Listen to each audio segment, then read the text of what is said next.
so I guess I shouldn't say it because we're not spoiling it. That's vague. That's vague enough. Yeah, it's vague enough, isn't it? Is it that bit with the bit, or the bit with the other bit that kind of comes in and does the She-Ra's kind of sidey dance? Yeah, the bit with the other bit that does the bit. That bit, yeah. Yeah, that's the bit. Yeah.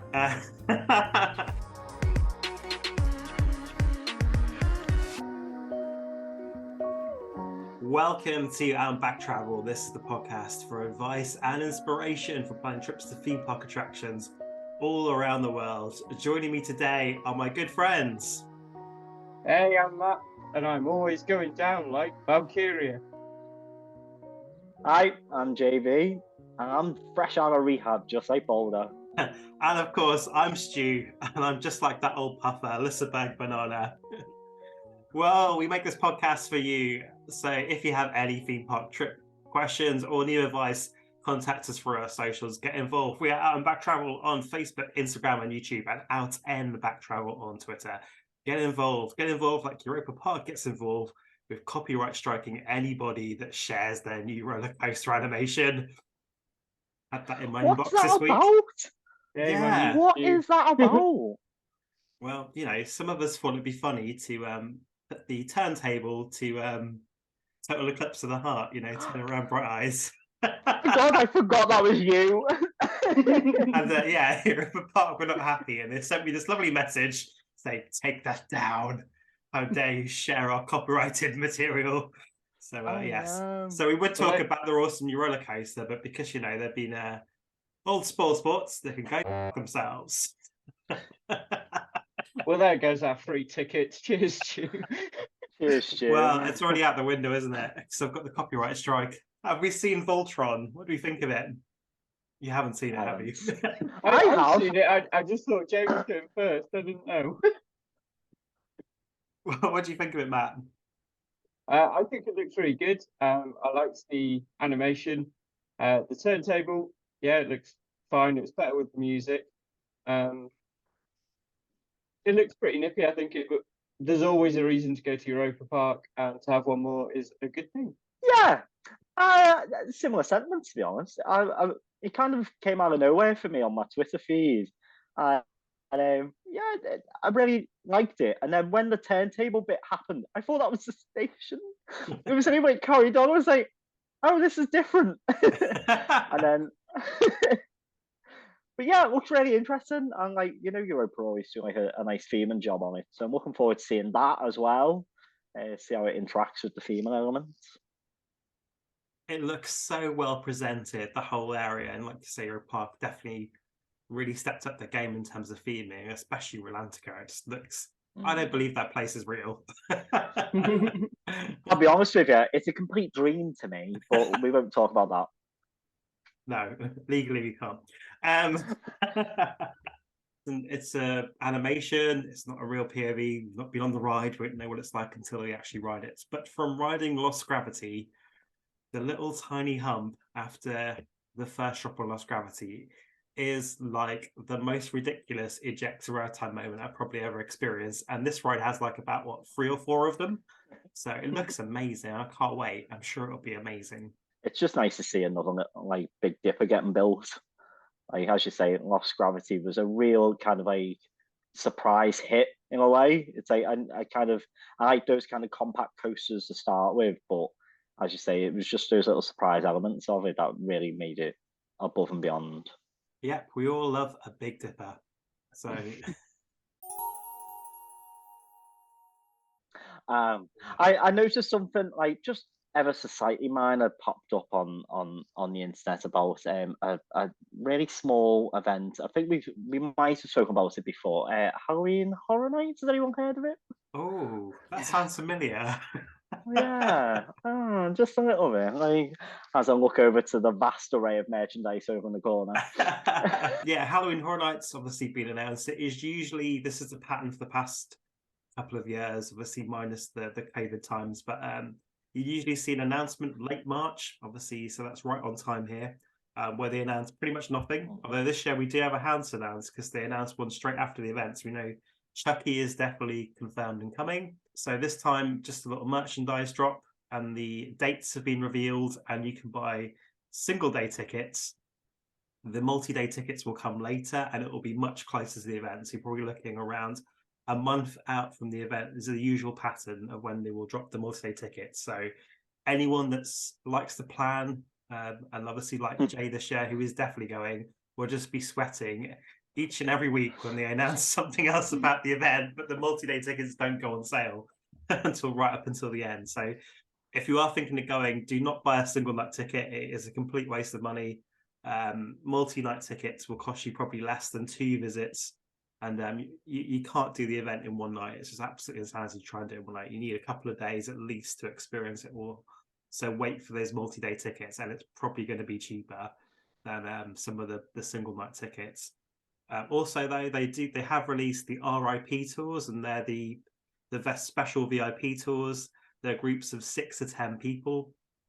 You get taken around the event with a tour guide, and they literally take you right to the entrance of the houses. So it's like super express pass. So it's a good way if you only got one day.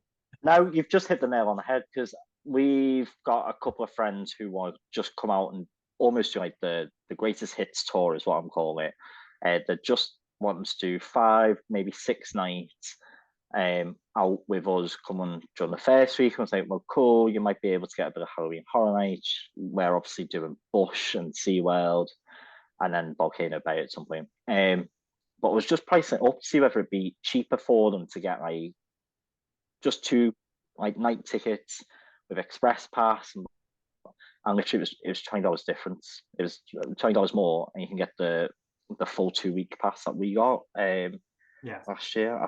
I forget the name of it. Rush of Fear, that's the one. And as you've just said, like, yeah, that doesn't come out till July, so I'm just gotta sit and sweat. But like the tours for the actual behind the screens are available as well, so they're interesting. We did the 6 house tour last year, and that was pretty awesome. And just might have put that on my card the day before yesterday, and that was a very nice thing to do. Yeah, I think it's a really good point. So obviously I wasn't planning to go last year. I went pretty much the week before. I was like, let's go next week. So obviously the if you wait until the event, if you want to do a Masking the Horror, which is the behind the scenes tour, it will sell out. So if you are going this year, even though you can't book your actual event tickets yet, because those multi-nights are on sale, you can book the behind the scenes and do book that, because that will sell out.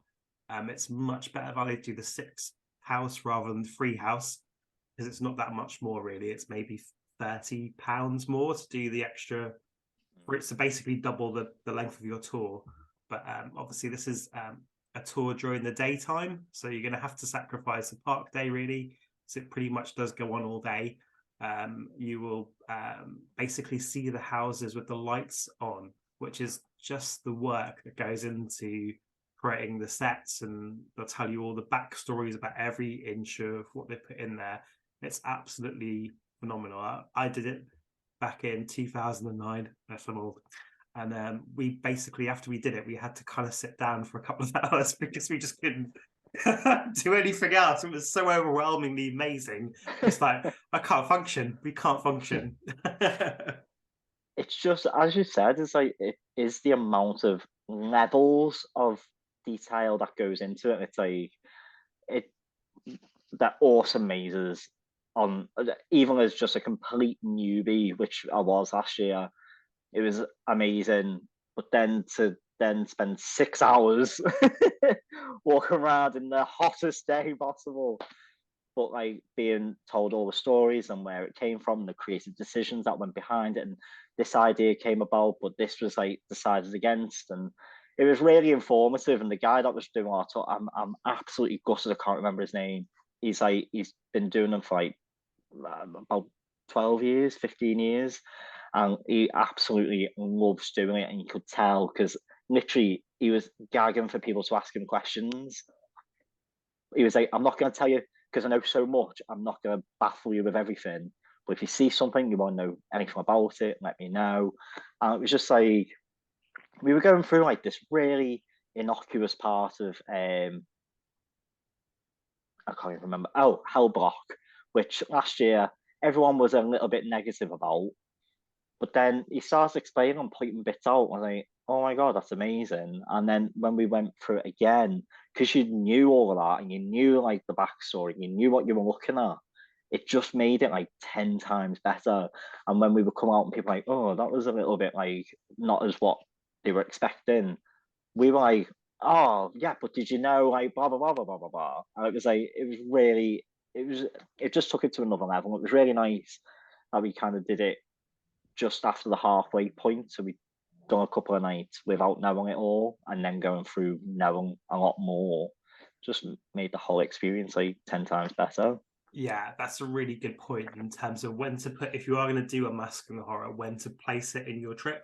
I think like halfway through is a good point. You obviously don't want to do it right at the start, because obviously it will ruin all the houses, because you're going to see where the monsters are going to come from. So definitely have a couple of nights at the event before you go to the Mask and Horror, at least. So at least you've kind of done them fresh. But again, don't leave it too late, because you want to enjoy that extra level of detail that you've kind of got by kind of absorbing all that amazing information from the tour. Can I just say, Hell Block, I absolutely loved. So obviously I have not been to Halloween Horror Nights since 2009. So I've had quite a break, and last year was my first time back after that 13-year gap. Hell Block, to me, again, I'd watched all the POVs, so I didn't think I was going. So I'd spoiled the event for myself. But Hell Block to me felt like old Halloween Horror Nights. But we were in it, we're just like, oh, that hadn't come across in watching the POVs and the videos. It had a really good kind of old school feeling, and absolutely, like when you kind of went into, there was a bit of a gap between us and the people in front, and when you get that in the Halloween Horror Nights, because it is obviously usually a conga line, and we were going through into each of the rooms, and as we were going into each room, I was timing getting blasted with smoke, so I couldn't see a thing. It was absolutely terrifying. It scared the shit out of me, and they were getting me from both sides. It was really really horrific. I think we got it at a point where maybe both casts were in there, because we didn't see that many scare actors in any subsequent runs through. As that first time through, it was absolutely horrific. They made me their bitch. I love that. I think we had a similar experience with Legends, because like we genuinely loved it. House. It was so good. Best house ever. Like the trickery that goes on in there is so clever. And like there's one particular part where there's one actor, but he appears in 7 different places due to mirrors and Pepper's ghost. And the geek in me was just thoroughly loving that, and being able to actually go behind the glass and do it myself and see how like in the space of literally 6 foot, there was 6 different placements that you could stand in, and he'd appear in different parts of the room, behind you, in front of you, to the side. And literally he's just in this tiny little 6 foot corridor. It was just amazing, like a real strong piece of work. But that was obviously during the behind the scenes tour. Then when the run that we did after that tour, we were really worried, because we loved that maze anyway. But knowing all of it, and obviously we'd seen all the boo holes and everything, it just blew us away. Like I definitely, as you've just said, I think both casts must have been doing a changeover or something, because we got hit so many times. I was like, I'm a screaming girl anyway, as we all know. I love it.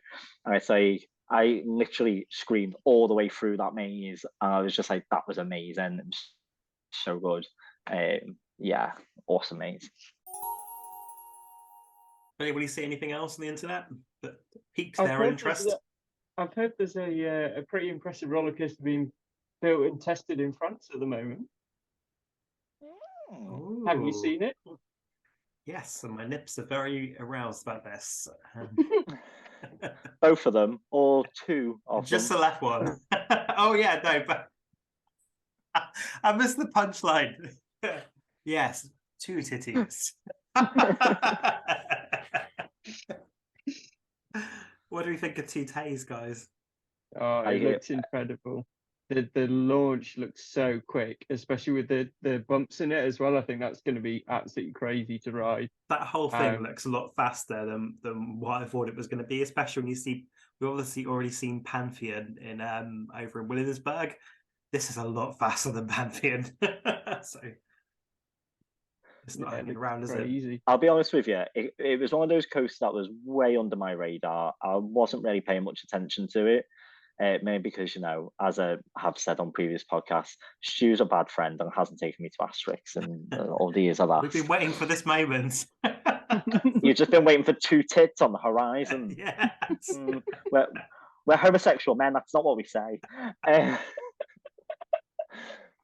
But anyway, We're in France. When in France.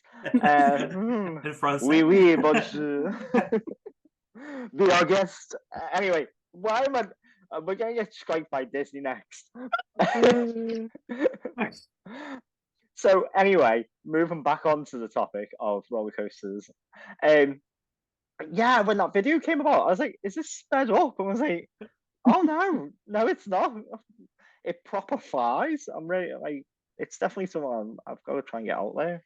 Obviously, Matt, you've been obsessed with that first element for about a year now, if not more. What do you think seeing it on the ride through? I'll be honest, I didn't realise it was the first element. For some reason, I thought it was somewhere around the track. So when it went over it as slow as it did, part of me was actually relieved. Because I built it up to be something that was going to be horrific, like towards the end of the run. So yeah, no, it looks really cool. I'm really excited to get out there. It's definitely got a lot of off-axis airtime, very RMC inspired route. But obviously, this was announced like absolutely years ago, wasn't it? It probably was announced before Panfee, and it's just it's taken a while for them to actually build it. So it's been a long time coming, and I'm going to be excited to finally get to Parc Astérix. Paris is not a cheap place to fly to, especially. So it looks like we're probably going to be driving this one. So because some household has two stupid electric cars, that might be we'll set off now and we'll get there in by the time the ride opens.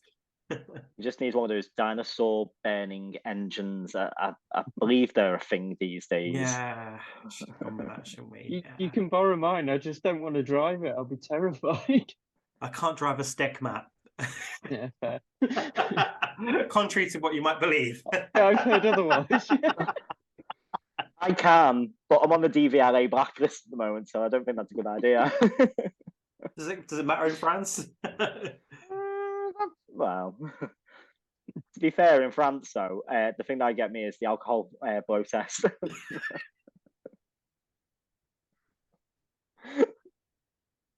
I thought you'd be blowing into. That might get you off the fine.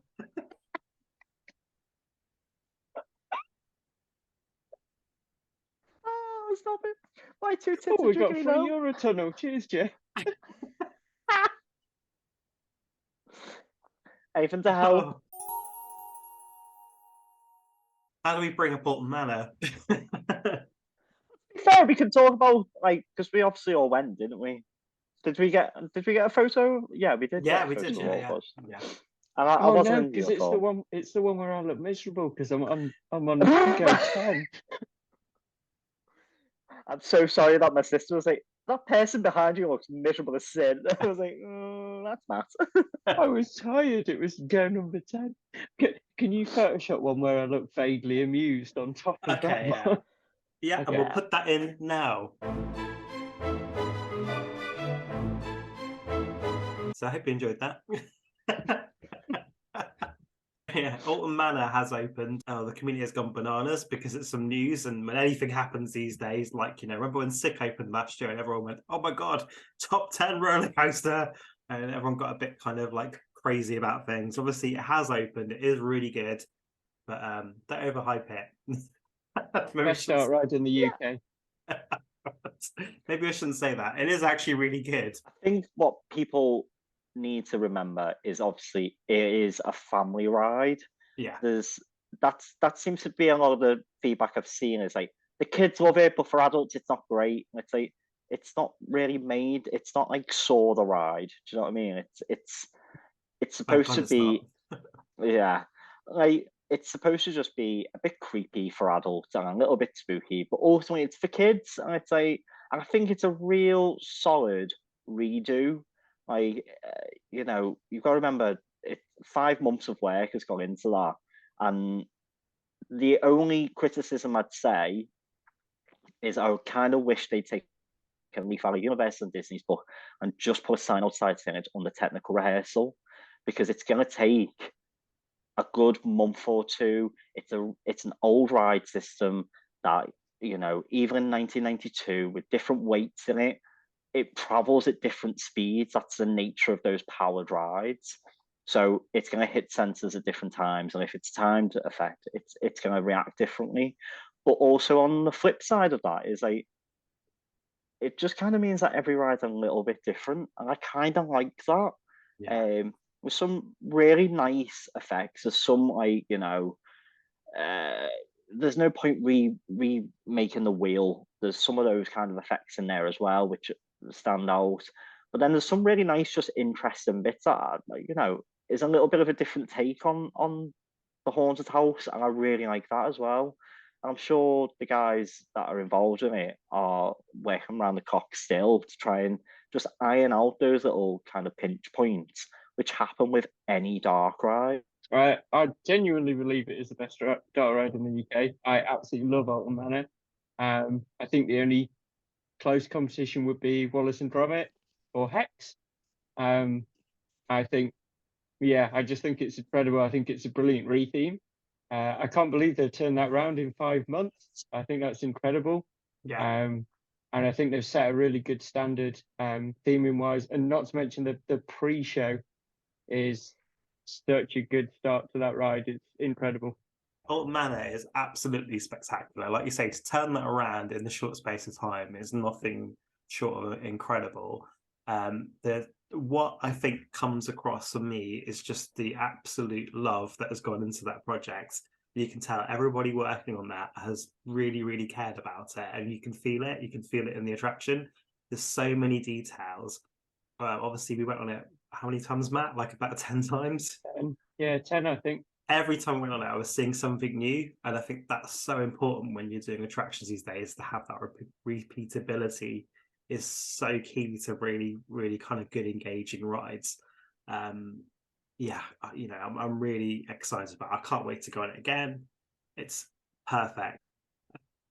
It's absolutely incredible. The rides, the atmosphere. Yes, I think, you know, it's spooky. I mean, Matt, you were jumping like, you know, anything. I was still jumping on like the 6th or 7th lap, and I knew where the stuff was.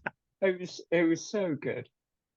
Those cars are snug. So poor Matt, between me and my other equally as large husband, poor little Matt squeezed between us. It was quite snug. Feel him jumping away. Yeah, no, it is quite jumpy and spooky. So I know we said it was for kids, but really I think the adults would be scared of it as well. There's one particular new scene which is really fucking creepy and is haunting my dreams. No spoilers. No spoilers. And can we talk about the ice cream unit outside? We've actually got themed food. How was your ice cream, Matt? Amazing. To be honest, when we went and ordered, I didn't really want one because I wasn't hungry, but I got one because it was new. And yeah, it was awesome. The only thing that was a problem is it's the witch's hat cone, and you get a spoon, but it's really hard to eat with the spoon. So if you're as stupid as me, you then eat a bit and then grab the cone, but the cone's covered in strawberry sauce. So it was quite a mess, but it was very nice. Yeah, I had a milkshake and it had like kind of biscuit crumb or something in it. There's some kind of crumminess to it.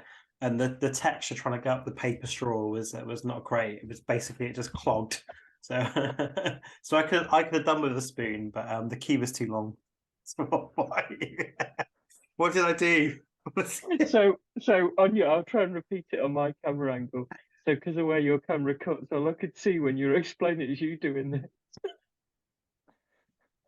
I mean, my ice cream, Matt, what are you doing?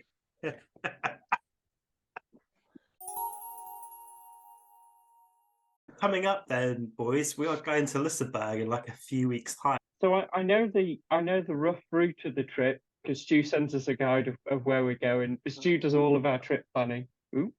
And we just get sent the prices, we send the money over, and we just book. You get the MPN application form, yeah. Yeah. So I know we're going to Copenhagen. Please cut that out. Zoom in on someone else. And Yeah. I went to his office fully prepared to. Yeah, so we're going to Bakken, so we're going to go ride Tornado, which is crazy. Yeah. Well, hopefully boost mode won't kill us. We just killed Jay already. So that'll be fun. And then I think we're getting a train, are we, to Sweden? Yes. Pete would be proud. Yeah. We're all members of the European Roller Coaster Club because guess what? We're geeks. Spoiler alert if you haven't worked out at this point. But being a member of something like the European Roller Coaster Club means you get the opportunity, some really amazing kind of trips to places and maybe see a behind the scenes tour, have an extra ride session after the park closes. So we take over a ride and get to have the ride to just the club. This time, the ECC arranged to have a whole park to ourselves. And not just the park, their brand new official hotel. So it's quite exciting. So we had to book this. We booked this back in January time or somewhere around then. We booked our places on this, get the opportunity to stay in their brand new hotel and be the guinea pigs for them and so obviously see how that goes. And we're going to get some exclusive ride sessions and tours around the park. So it's absolutely going to be amazing. Now, to try and get to Gothenburg is a bit of a pain in the arse at the moment. The flights are quite expensive. So obviously my trip brain was like, why fly to Gothenburg when we could fly to Copenhagen and make the trip more complicated? That's what I do. I make the trips more complicated than they need to be. We could have just gone to Sweden, but no, let's start and end in Denmark. So first of all, we're flying in out of Copenhagen. That saved around about 100 quid there. But I immediately spent that 100 quid traveling on trains and going to other parks. But it's going to be awesome. Have you been to Bakken before, Matt? Yes, I've been. So we've all been to years Bakken. Yeah. We went to Bakken. Jay couldn't even grow a mustache. That's how long ago it was. Yeah. I remember the braking on the racing coaster. I think my spine hasn't recovered from it. Sadly, that's no longer in the park. Like that genuinely made the Wild Mouse at Blackpool look tame. It. Did you have the racing coaster, Matt, or had it gone when you got there? Yeah, no, I went on it. It was kind of fun because it was that kind of thrill where you're actually thinking, is this unsafe? Did it have restraints when you went on it? No, I don't think so. Yeah, it's good that they kept it that way. Is it? Yeah, because it's fun, isn't it? No restraints. That's Yeah. That's the danger of I might fall out of this and die. That is correct.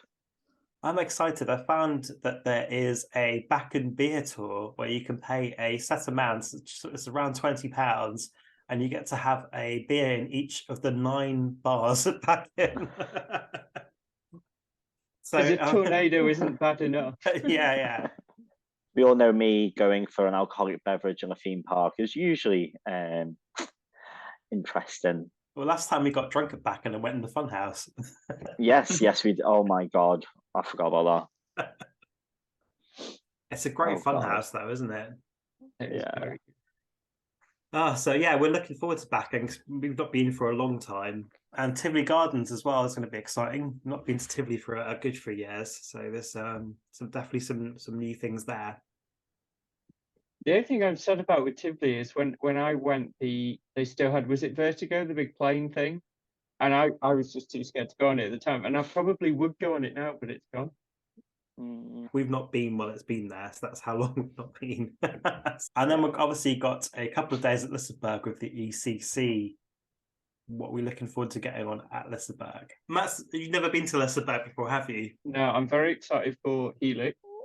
I'm excited for Loki. Is it the big gyro swing? I think that'll be insane. Luna, I'm really excited to just see that, to see her. Is Atmosphere going to be on the cards, you reckon? Yeah. I'm genuinely, I'm having heart palpitations about that after the last time we went on it. Oh God. It is a very scary drop tower. I mean, obviously it's a very simple drop tower. It goes up and comes down, but it being on top of a bloody mountain is quite scary. Okay then. So obviously the Liseberg trip has sold out, unfortunately. But do sign up for the ECC because they have lots of amazing trips coming up. But if you were looking to go to Sweden, so Mark, who's a big friend of the show, he's been on about 5 different trips that we've suggested so far. God bless you, Mark. Please take us next time. He's asked us if we could plan a trip to Sweden, taking in Liseberg and Klamarden. Now, absolutely, if normally on paper, if we were doing Liseberg, obviously we'd do the other parks in Sweden on the other side of Sweden. So if you go across towards Stockholm, you've got Klamarden and Groenland. Because we're going in April, the parks are not open. So that's why we're doing Copenhagen this time. But essentially, that's a good tip, actually. If you're looking to visit any of the parks in Northern Europe, so anything in Denmark, Sweden, Finland, because of the climate, really, their season starts a lot later than what we're used to in more Central Europe, like UK, France, Germany. So if you really want to plan these trips, you're probably looking realistically end of May onwards. But so really June, July, even towards the end of August, they start to kind of go to reduced opening. So June, July is where you're going to get them open 7 days a week. This week, then, we're going to fly into Gothenburg and leave from Stockholm. So we're going to go across Sweden, and we're not going to take a car. We're going to do it all by train and public transport. So our good friend Pete would absolutely love this trip. So the flight's then with our good friends Ryanair. So it's getting into Gothenburg on Sunday morning at 10 a.m. Liseberg is open that day from 11 a.m. till 10 p.m. So again, you might miss a little bit of the start of the day, but it's obviously open late enough. And then in the week, it opens at 3 in the afternoon. So you're really not missing much of a day here by doing it on a Sunday. It's not much of a compromise. So I'd recommend you're going to have plenty of time to get everything. And obviously, it's a great park to be at in the evening when all the lights come on and the atmosphere kind of comes alive. Monday, then, it's a kind of 3-day travel to Stockholm. So the Stockholm train is leaving about 10:24 in the morning. It's getting in Stockholm at 1:30, so you don't have to be up too early. And also, it's not too bad. It's only 3 hours on the train. So then you have the afternoon to explore the wonderful city of Stockholm.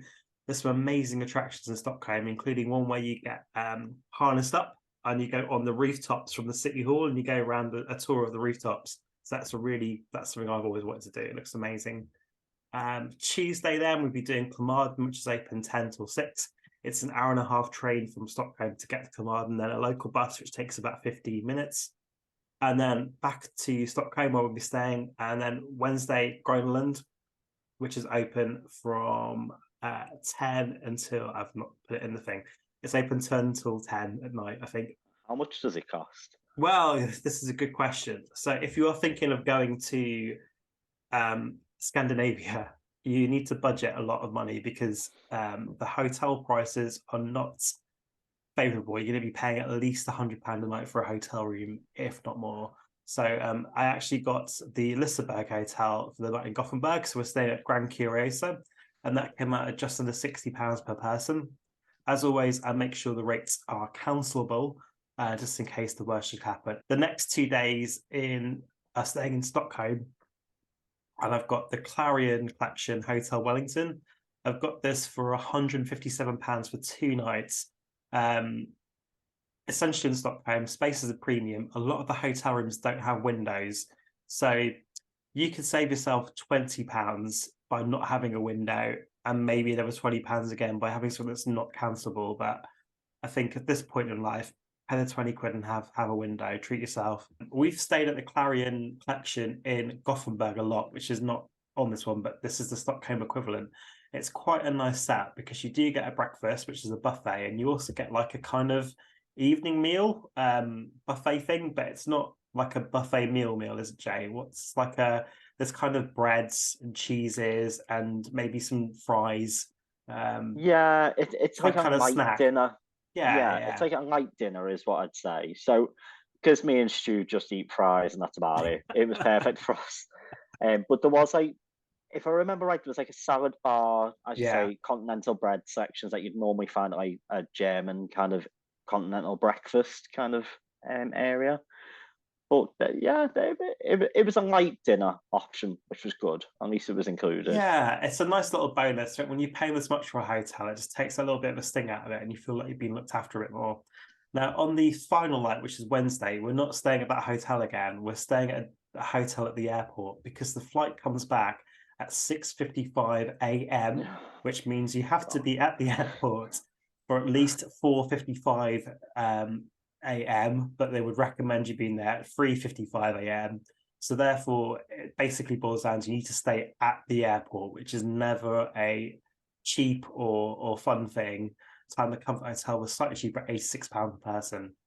So all this is adding up, guys. It's all adding up. It's all ticking up. So it's one, you're going to have to budget and make it a treat, I think.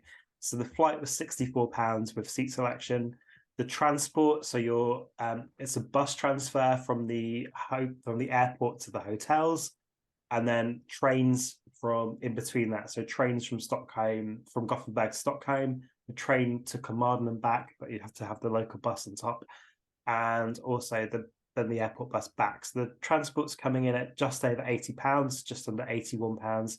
The tickets to the theme parks are £105, and the hotels altogether are £301. So altogether, this adds up to £551.11.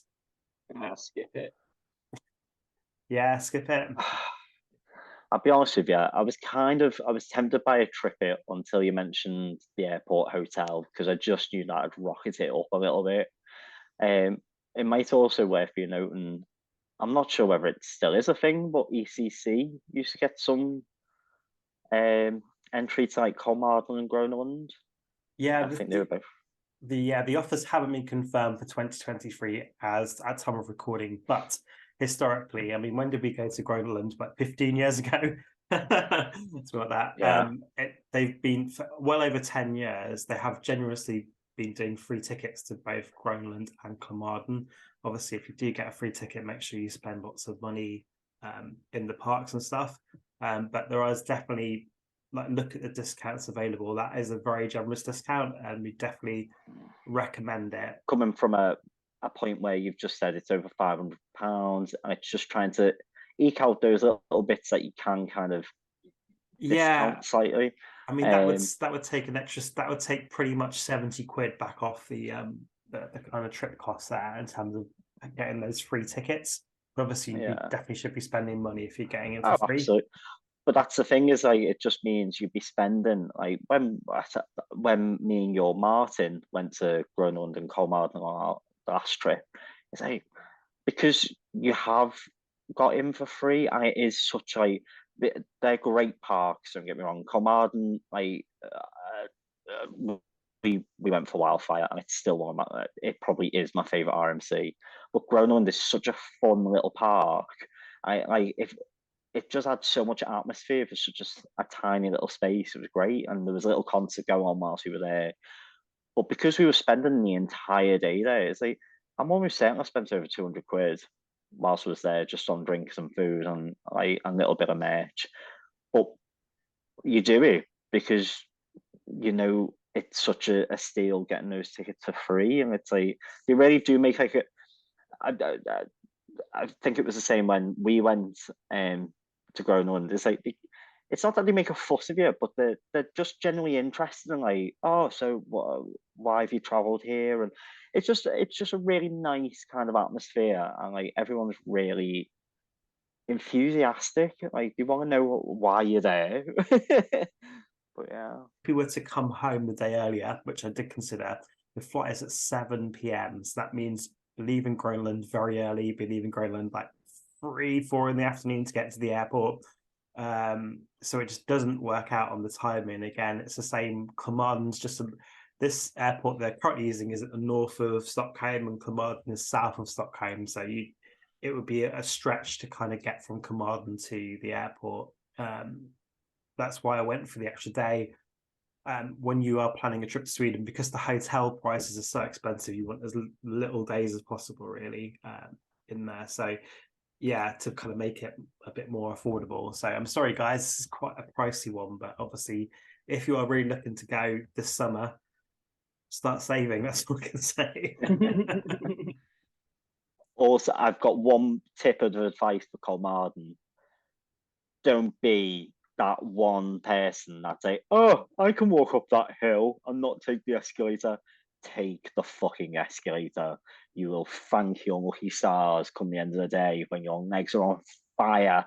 And it's just like, but yeah, good park though. Yes, I think unfortunately with this one, it's very expensive at the moment. I don't know how you could save any more money on this.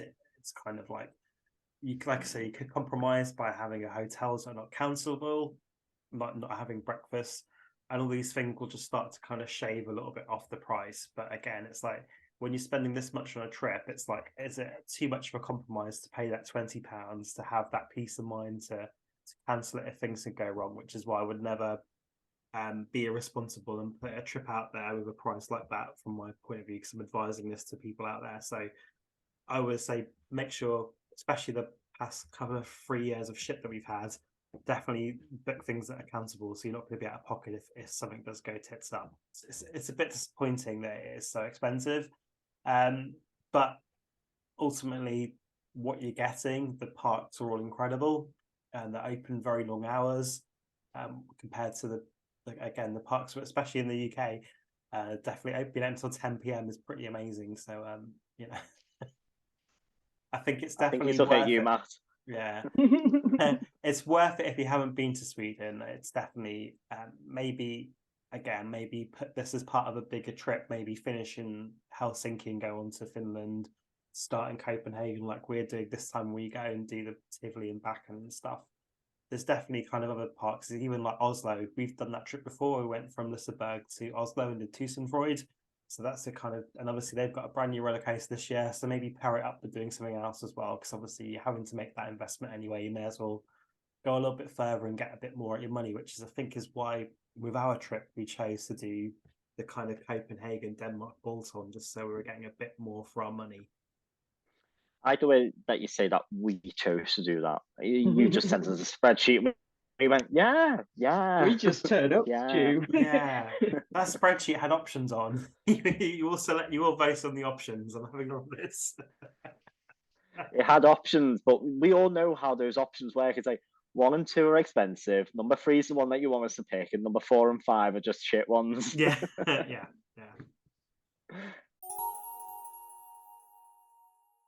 Oh dear. Any financial advice that we've given on this podcast, do not do. No. Do not go and suck off a bank manager for a loan.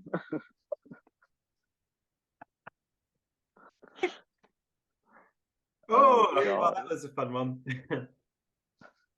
Well, on that super fun note of bankruptcy, thank you all for watching. Hope you've enjoyed it. If you have enjoyed it, please help us out by dropping a like. Leave us some comments below. Share the video. Spread the love. That's what we're all about. And if you have your own theme park podcast or channel, please do come on. We obviously are clearly suffering without a guest. Well, you just have to have one follower and you can come on. That's the qualifications.